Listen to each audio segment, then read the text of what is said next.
Saludos a toda la audiencia de Concluchino. Mi nombre es Jorge Montenegro, estoy aquí acompañando a Roberto Sánchez, Concluchino, en esta entrevista con Edgar Capriles. Bueno, Edgar, uno de los reclamos que se le hacen al periodismo venezolano es que cuando se hacen reportajes hacen falta insumos de datos, como datos más reales, ¿no? Regularmente se piensa que el periodista se viste de mujer o se mete por una cloaca, que hace cualquier cantidad de cosas para lograr esos datos, y realmente la realidad es que cuando uno dice que según la fuente extraoficial o según la fuente extraoficial uno dice ese mote, es porque es el mismo presidente, el mismo dueño, la misma persona la que quiere tomar la decisión, que quiere que la gente se prepare para esa decisión y le suelta eso al periodista para que el periodista filtre la información y se la dé a conocer a la colectividad. Pero realmente lo que se nota es que las fuerzas vivas no tienen acceso a esa información y por eso esa información no llega a los periodistas. Entonces yo quería que mi pregunta o mi planteamiento es el siguiente: ¿cuál es la dificultad en Aragua de tener acceso a estadísticas confiables sobre la situación de la salud en Aragua? Y pues, ¿cuáles son esas cifras, si las tienen?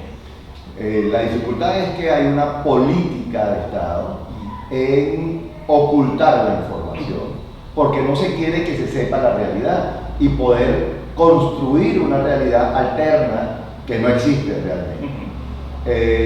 Por ejemplo, nosotros tuvimos una de las epidemias más importantes de fiebre, que fue de chikungunya en el año 2014, donde muchísima gente tuvo fiebre, rash, que era una erupción, y dolores articulares, y reconocieron la epidemia de fiebre, pero no le pusieron el apellido, y una de las obligaciones en salud es ponerle el apellido a la fiebre, sea fiebre por dengue, fiebre por neumonía, por gripe, etcétera, etcétera. Entonces hay una política, en primer caso, de ocultar la información. Años atrás nosotros íbamos a las fuentes, nos daban la información y nos metíamos por las páginas de los ministerios y en el Instituto Nacional de Estadística, y ahí conseguíamos la información. Yo, que vengo trabajando con eso desde hace mucho tiempo, siempre accedía a las páginas del Ministerio y del Instituto Nacional de Estadística y obteníamos toda la información. Eso no existe ahora. Y se obtiene información a través de caminos verdes, de gente de las instituciones que de manera oculta y corriendo riesgo envían información a actores relevantes, estudiosos, académicos, y a los mismos periodistas, o porque los ministerios están obligados a darle información a la Organización Panamericana de la Salud, por filial en América de la Organización Mundial de la Salud, y pasan esa información, y de los informes posteriormente cuando lo publican es que se obtiene esa información, pero que nosotros creemos que es maquillada, porque al contrario de lo que realmente ocurre para la elaboración de políticas públicas, que es que cuando hay un problema uno tiene que tener la información real, y a partir de esa información real se elabora la política pública. La están ocultando y no se tiene certeza absoluta de lo que está ocurriendo, pero por las vías de la información, esas alternas, sabemos que hay problemas graves, y además por lo que vivimos en los hospitales. ¿Tienes ahí una cifra? Sí, este es el informe de la doctora Bachelet, de la alta comisionada de las Naciones Unidas para los Derechos Humanos, donde señalan que 3,7 millones de venezolanos sufren de desnutrición. De ese mismo informe nos hablan de que se ha incrementado en un 65% la tasa de embarazo en menores de edad, lo que produce una deserción escolar, y es una de las razones por las que están disminuyendo mucho la asistencia de las mujeres, las niñas, a las escuelas.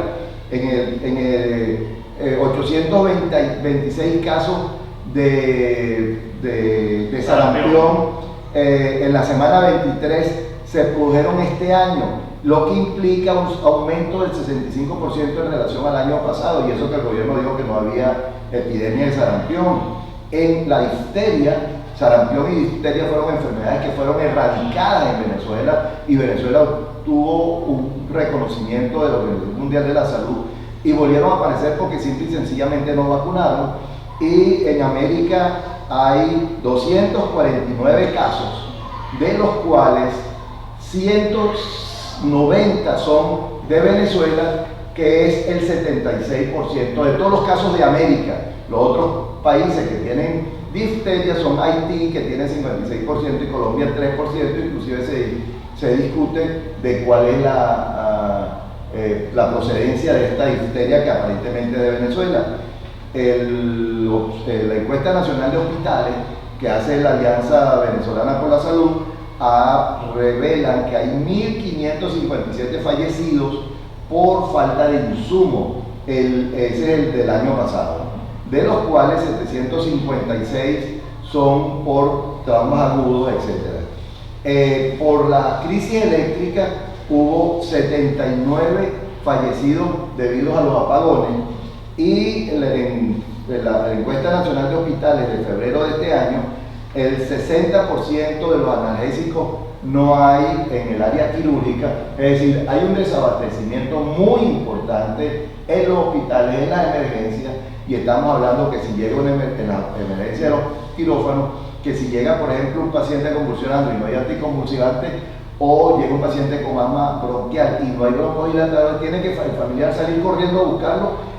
Medicamentos que no se consiguen casi tampoco en la farmacia y que son de muy alto precio, y mientras tanto está ese paciente pasando trabajo, digamos, está ese paciente corriendo riesgo de muerte.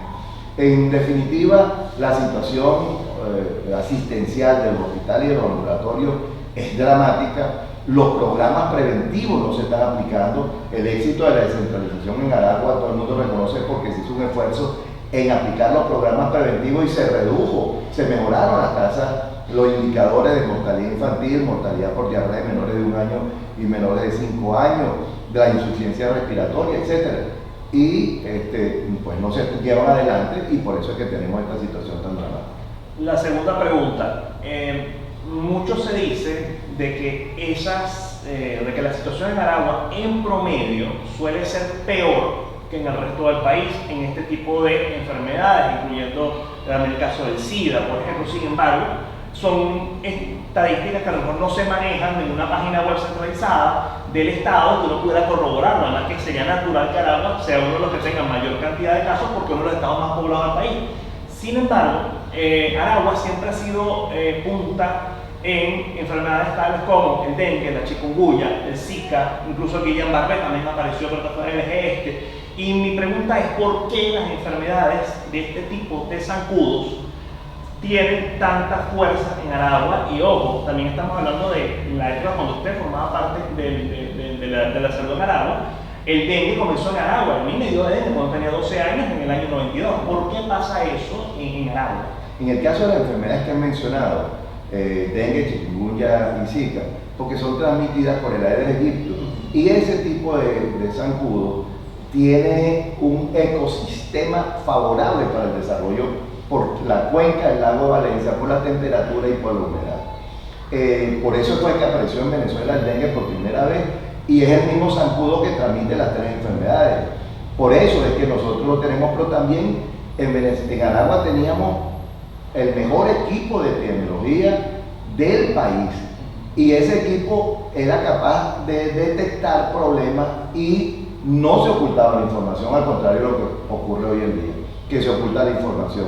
Entonces la información aparecía Aragua como que tenía más cosas, pero porque se declaraba, porque la política, la concepción que teníamos es que teníamos que informar la realidad, así no nos gustara, porque es con la participación de la gente que se puede hacer prevención. Son los afectados, siguiendo las instrucciones que dan los organismos técnicos, son los que van a prevenir. Si una persona va a tener relaciones y usa medios de protección, va a tener menos posibilidad de tener SIDA, por ejemplo. Y nosotros tenemos la tarea de informar de eso a la gente. Pero por ejemplo, en el caso de sarampión y SIDA, en del Tamacuro, en los pueblos indígenas, están sufriendo de una altísima tasa de mortalidad por esas 2 enfermedades, porque son vírgenes para ellas, y cuando son poblaciones que no han tenido contacto previo, la posibilidad de muerte es mayor. Y el gobierno no está haciendo nada, absolutamente nada. Y eso es parte de lo dramático y trágico como yo definí la situación de la salud en Aragua y en el país. Mira, hablamos de comunicación, de acceso a la información y por supuesto también tenemos que hablar de algo también que es muy importante, que es el plan país. Es decir, la propuesta de lo que los factores democráticos cuando eventualmente ocurra el cambio, qué es lo que se va a hacer. Existe, digamos, mucho lo que, bueno, decía el doctor psiquiatra, que es lo que es la siembra de ideas. Es decir, el gobierno puede decir, es que la oposición va a privatizar la salud.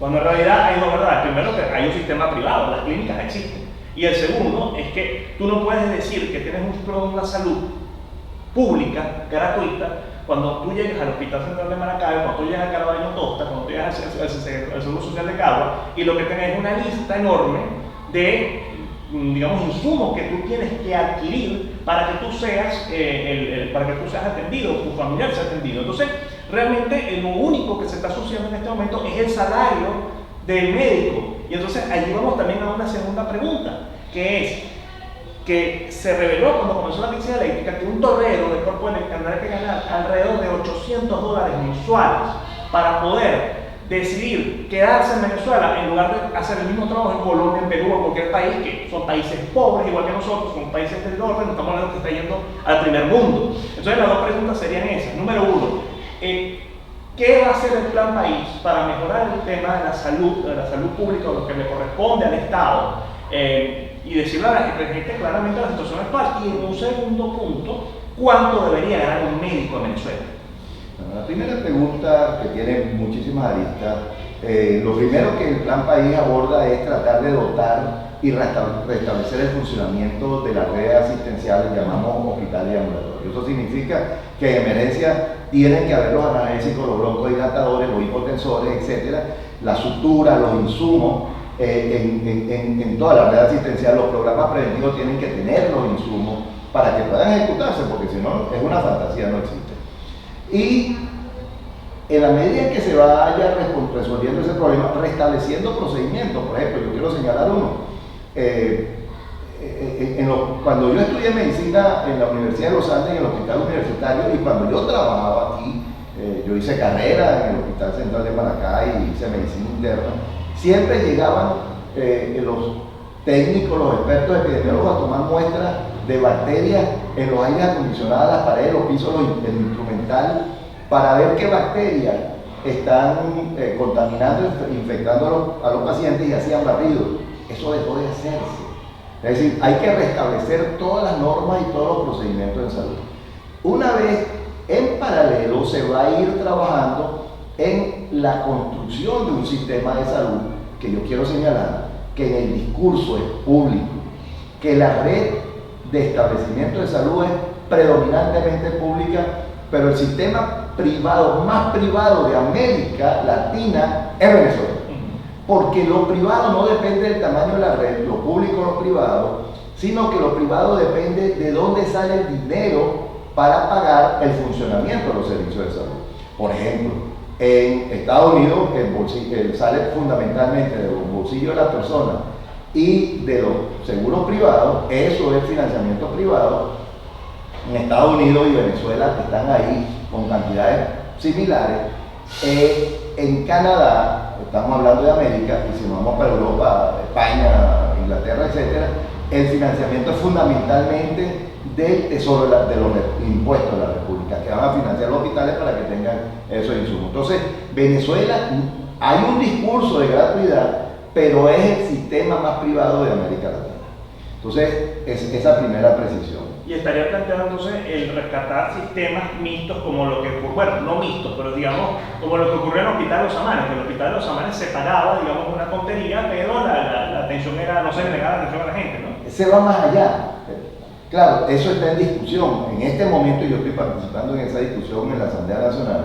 Se va más allá. Por ejemplo, lo que nos estamos planteando un grupo de personas que tenemos experiencia y formación en el área es en la provisión de servicios, participar público y privado, donde el sector público le compre servicios a las clínicas privadas.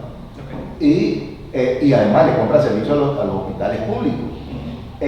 Por ejemplo, el sistema canadiense, la mayoría de los hospitales son privados y un canadiense entra con su cédula, le va a terapia intensiva, lo operan, está un mes, 2 meses. Tiene su Obamacare. Y no paga nada durante la hospitalización y lo que se gastó allí, pero él está pagando a través de los impuestos, pagando su servicio. Entonces, estamos planteándonos la provisión mixta, pública-privada, que participen las clínicas que quieran participar. Pero el financiamiento debe ser público. Uno de los problemas que se tiene de entrada es que las arcas del tesoro están exiguas, el gobierno ha gastado todos los recursos, nos ha empobrecido, el gobierno no tiene dinero, ni este ni el que viene, y de dónde se va a sacar el financiamiento, y ese es uno de los problemas que la gente del mundo económico tiene que resolver. ¿Y cuánto debe ganar el médico? Debe ser en el taller que se hizo se estableció que un sueldo digno y condiciones de trabajo dignas. Condiciones de trabajo quiere decir que no puede continuar que los médicos estén, porque es una de las razones por las que se dan, no solamente por los bajos ingresos, sino porque ven pacientes morir sabiendo qué es lo que tienen que hacer y no pueden hacer nada porque no hay los insumos. Son numerosos los casos y muy dramáticos. Y los otros son ingresos dignos, y los ingresos dignos, digamos, están alrededor de $2,000, $3,000 en América Latina. Hay unos países que más, unos países que menos. En Chile entiendo que están en $4,000 después que son especialistas. Pero en todo caso, el tema es que no pueden ser estos salarios que no alcanzan, que son, los médicos ganan casi salario mínimo. Y el salario mínimo, según el informe de la Bachelet, apenas dura para 3 días en el mejor de los casos. Entonces se está replanteando, para eso hay que reactivar la economía y ahí hay todas unas políticas que se van a desarrollar. Bueno, entonces vamos ahora a un tercer corte y bueno, en el próximo segmento pues volverá mi amigo Roberto Sánchez Concluchino para terminar la entrevista.